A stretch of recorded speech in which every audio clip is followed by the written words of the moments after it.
Herkese merhabalar, ben Huri. Huri Metek Mutfak'ta kanalıma mutfağıma hoş geldiniz. 4 malzeme ile diyet atıştırmalık tarifi hazırlıyorum.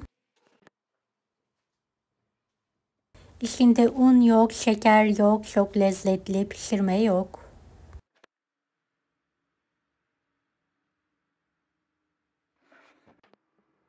Bir su bardağı kuru üzüm, bir su bardağı leblebi.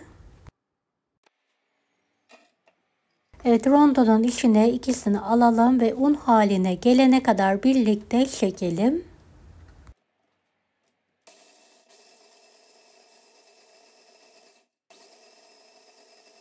Beni hangi ülkeden veya şehirden izliyorsunuz merak ediyorum. Yoruma yazarsanız sevinirim.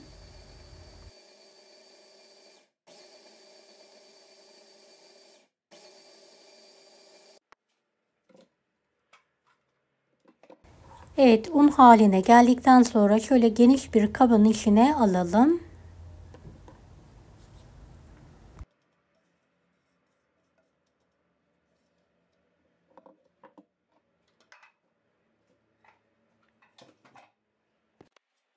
Şöyle toparlanana kadar şöyle 1-2 yemek kaşığı kadar fıstık ezmesi ekliyorum ve elimle yoğuruyorum.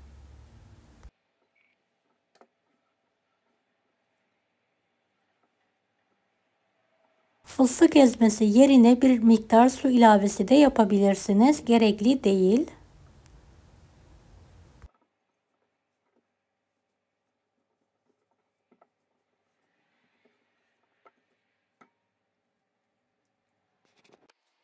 Streçledim. Şöyle küçük bir kaba hazırladığım harcı bastırarak yayıyorum.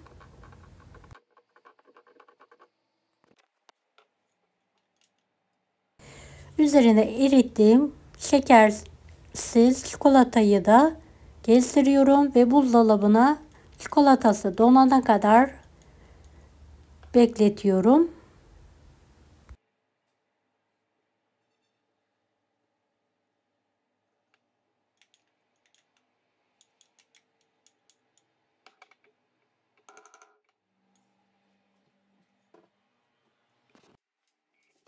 Evet, buzdolabından çıkardım.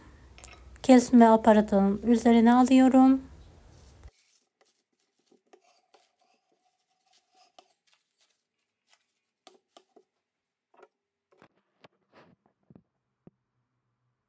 Dilediğiniz büyüklükte dilimlere kesebilirsiniz.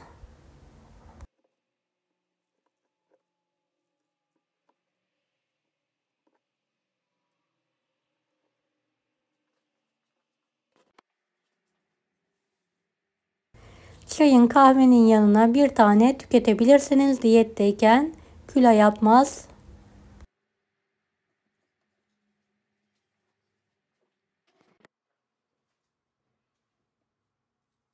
Gerçekten çok lezzetli oluyor, mutlaka deneyin.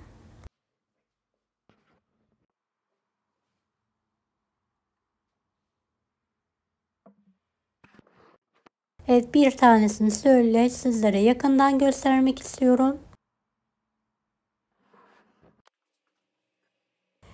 Evet, kaba alıyorum, üzerine kapatarak buzdolabında muhafaza ediyorum.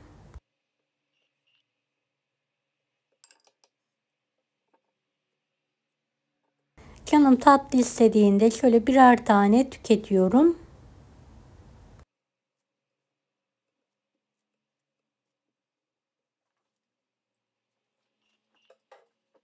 Deneyecek olan herkese şimdiden kolaylıklar dilerim. Kanalıma ücretsiz abone olmayı unutmayın. Allah'a emanet olun. Hoşça kalın.